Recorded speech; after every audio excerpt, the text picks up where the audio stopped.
Shalom, brothers and sisters. Your brother ISRAELITES from the Northern Kingdom, bringing some edification for you Negro, Latino, and Indigenous who are the biblical Israelites. And before I start, I want to give all praise and honor to Yahweh, Bahashem, Yahweh Shai, Barakatham, Rakakadash, that Yahweh, being the name of the Lord, not Jehovah, or God, or Yah, or Ahaya, it's Yahweh, the creator of all the Ancient of Days. Bahasham is in the name of, and Yahweh Shai is the one you guys call Jesus or the Christ, singularly speaking. And we give double honors to elders in GMS where we learn this truth. Shalom to the apostles, the bishops, and to the men down in the highways and byways, giving the 100% truth day and night. Shalom to you in your households. And shalom to the elect of the nation of Israel, La Bakar in the Hebrew, the house of David being rebuilt as we speak. Shalom to you. And shalom to the speckled birds who are among the heathen nations, that look like the heathen nations, but return to the house of Israel and are being edified by these videos. Shalom to you. The date today is July 15th of 2025, our hopeful year of salvation and the destruction of the nation of Edom. And we're going to be speaking about the judgment of the Lord, but against the Moabites, so-called Chinese, because the judgment of the Lord is just not just for Esau, it's for all nations. Remember, he's got to come up against all nations because it was already declared in the first 5 books of Moses. So let's go to that first. This is Numbers, and we're just going to give a brief account if you're not aware with this. This is Balaam, okay? And he was a seer. He's not of the nation of Israel, but he was a seer. And the Moabites wanted they wanted to hire him to curse Israel. But you can't curse Israel because they're already blessed. And that's the conundrum Balaam was in. So this is Numbers 21:1. And when Balaam saw that it pleased Yahweh to bless Israel, he went not, as at other times, to seek for enchantment. Okay, enchantment, which is that witchcraft, right? But he set his face toward the wilderness. Verse 2, and Balaam lifted up his eyes, and he saw Israel abiding in his tents, and he saw the kingdom of heaven. Okay, he saw the kingdom of heaven. He saw the last days and how Israel was going to be in the kingdom of heaven. And he saw Israel abiding in his tents according to their tribes, and the Spirit of God came upon him. And he took up this parable, and he said, Balaam, the son of Beor, who had said, and the man whose eyes are open had said. Right? So we're going to go to the verse to see the judgment of these Moabites.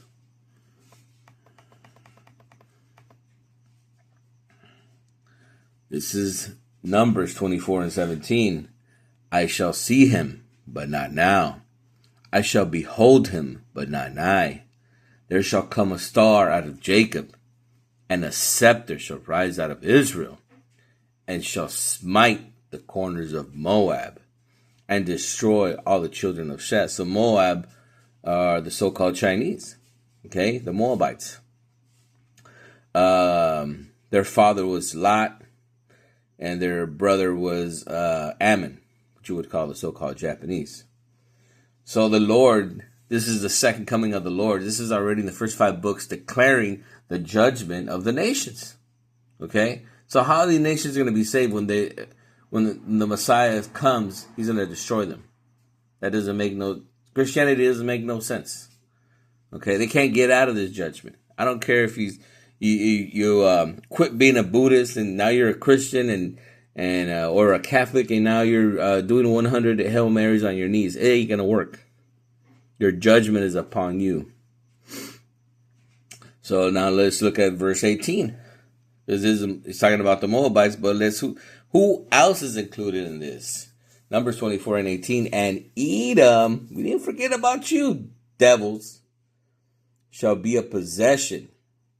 Seir also shall be a possession for his enemies, and Israel shall do valiantly. Out of Jacob shall come he that shall have dominion, and shall destroy him that remaineth in the city. Right? Because when the Lord comes, he ain't about to be playing patty cake.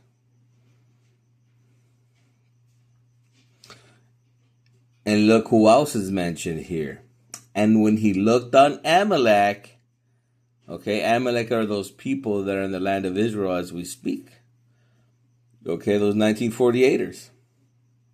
He took up this parable and said Amalek was the first of the nations, but his latter, the last days, his latter end shall be that he perish forever.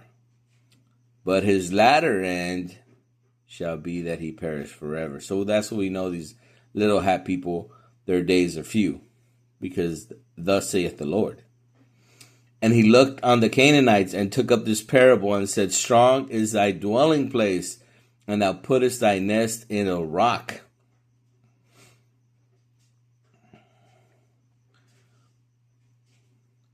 Nevertheless, the Canaanites shall be wasted until Ashur shall carry thee away captive. So this is given the judgment of the nations.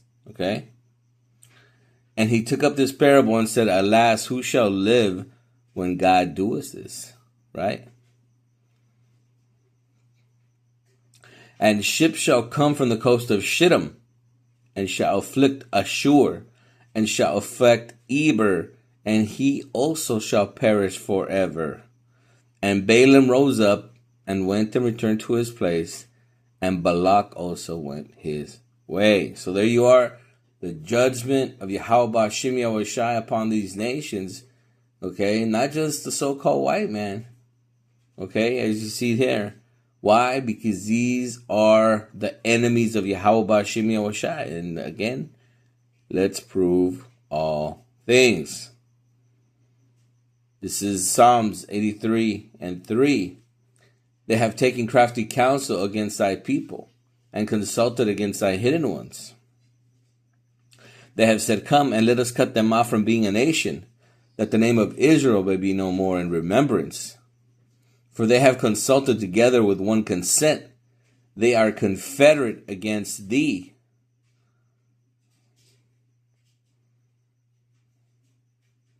And look at the number one person being mentioned here. Psalms 83 and 6, the tabernacles of Edom. And the Ishmaelites. And look at number 3, Moab, the so-called Chinese. And the Hagareans, Gabal and Ammon. The Ammonites, right? The Japanese. Amalek, 1948ers. The Philistines, which are inhabitants of Tyre. Canaanites. We just heard about them, right? Ashur, and Ashur, his judgment is upon also, is joined with them, and they have hope in the children of Lot, Selah.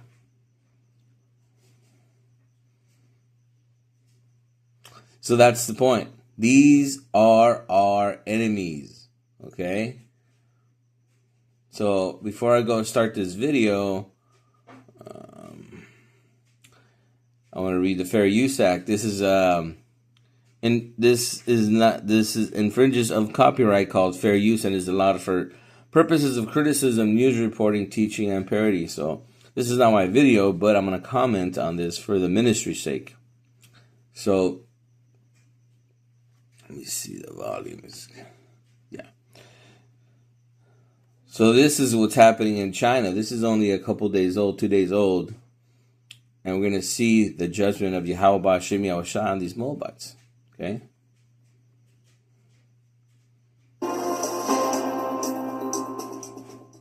China in the crucible. A nation engulfed in weather. Social and hidden crises. Opening a nation.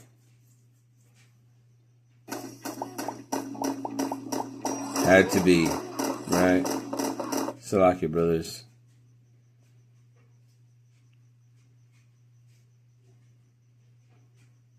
Can't even make this up.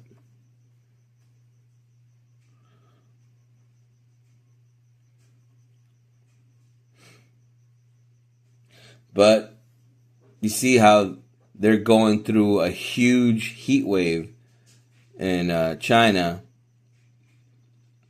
and they're being afflicted. Okay, they're being afflicted on all ways.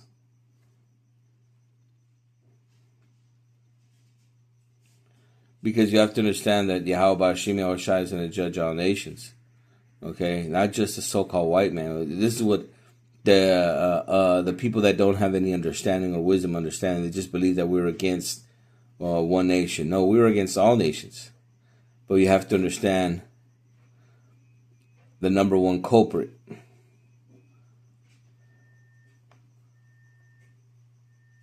Special program where we dive deep into the chaotic tapestry of a China grappling with an unprecedented crisis. From melting asphalt roads in Guangzhou to freak summer snowstorms in Gansu. So you have exploding electric cars, roads that are disintegrating because it's so hot. Okay, and you have to understand that they're going through one of the massive droughts, that even the water they're getting is contaminated water. Okay, so the Lord, the judgment of the Lord is really big. There it is, in China.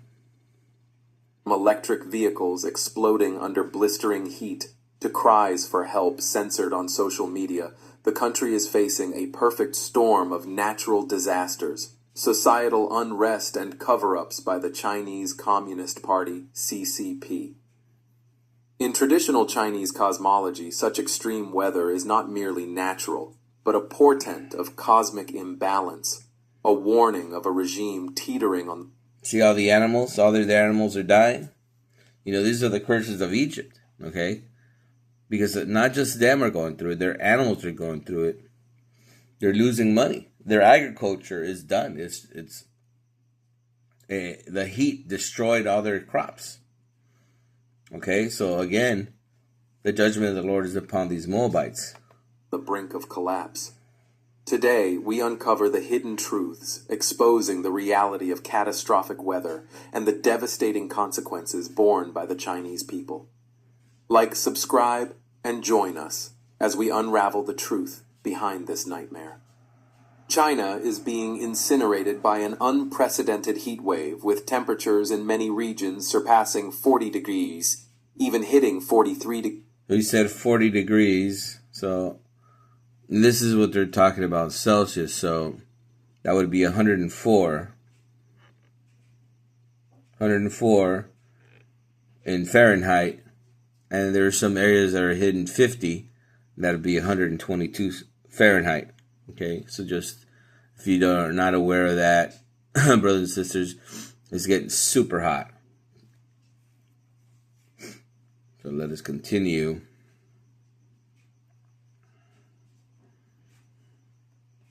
Sea in Sichuan and Yunnan. In Shandong's Weihai City. See that the paint? The paint is separating. It looks like a huge bubble. A record-breaking 42.4 degrees C on July 5th caused festival goers to collapse en masse from heat stroke, with ambulances racing through the streets. Firefighters sprayed water to cool the crowds, but the heat remained unrelenting. In Guangzhou, asphalt roads cracked and buckled, some sections exploding. So, you see the heat coming, but, you know, Yahweh Hashem Yahushua is doing these things so you know that it's him. So let's see what else he's doing besides bringing in this heat.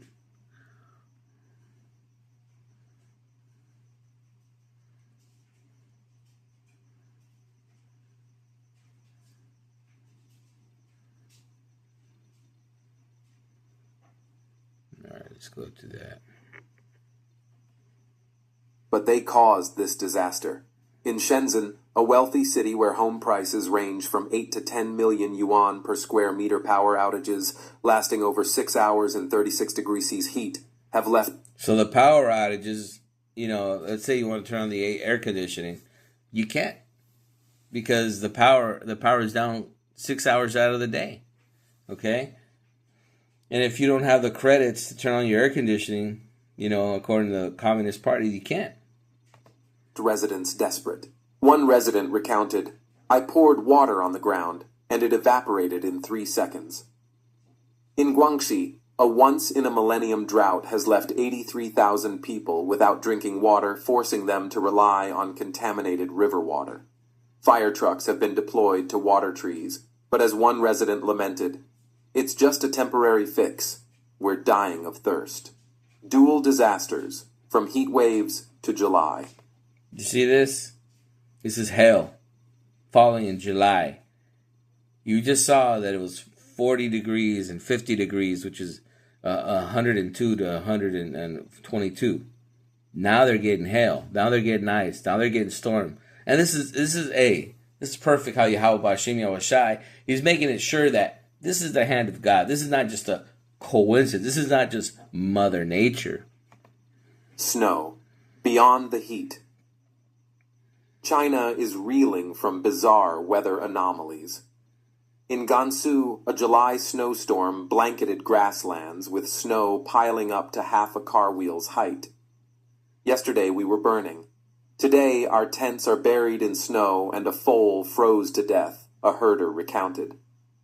In Xinjiang, sandstorms and tornadoes reduced highway visibility. You hear that, brothers and sisters? Sandstorms, tornadoes, heat waves. Yo, man. Call halal Yahweh B'Shem Yahushua. The Lord ain't playing, man. 1 minute you're hot, 1 minute you're cold, you're freezing your ass off. There's a tornado coming. I mean, hey, this is no game. The hand of the Lord is visiting these Moabites, man. To zero flipping motorcycles with their fierce winds. In Beijing, gusts reaching level 13, the strongest in a decade, tore down billboards, uprooted over 200 trees, and left one dog's face distorted like a seal's, as a netizen humorously described. In Guizhou, hailstones the size of eggs smashed roofs and crops, leaving farmers in tears. The whole harvest is ruined. In Jiangsu, strangely shaped hail, resembling coronaviruses, shattered car windshields and caused injuries. These phenomena evoke the ancient tale of Dao Yi, whose wrongful execution brought snow in June, signaling cosmic imbalance. According to the I Ching, July snow is an omen of great calamity. An omen. Hey, they have the I Ching, and they know something's up. You don't gotta know something's up when you're have a huge ass heat wave, and then all of a sudden you got a snowstorm, then you got a sandstorm. Yo, man, you know you're getting judgment of Yahweh B'Shem Yahushua. These Moabites are gonna go through it because the Lord said He's gonna mess them up, man. Not just the so-called white man. All right, so you see, these people are going through it because the Lord's coming is short. The Lord's coming is on His way. And the brothers and sisters, we've been looking, we have been seeing, and we have been seeing the signs. If this is not a sign, what is? So again, Numbers 24:17, I shall see him, right? Because he saw him. He saw the end of days. So he saw Balaam saw Yahushai. I shall see him, but not now. I shall behold him, but not nigh, not then. Now, 2025, right here in July of 2025, there shall come a star out of Jacob and a scepter. Right, only kings wear scepters. Shall rise out of Israel, Yasharallah, and shall smite the corners of Moab, you so-called Chinese, and destroy the children of Seth. So that's it, brothers and sisters. I hope you guys got edified and you have an understanding that the Lord is on His way. That these people have put hands on His children, and the judgment of Yahweh B'Shem Yahushai are upon all nations. Call halal Yahweh B'Shem Yahushai, Barakatham, Rakakidash. And he that have ears, let him hear. Close out with that. With Yahweh B'Shem Yahushai, brothers and sisters. The judgment of the Lord is upon all the heathens. Amen.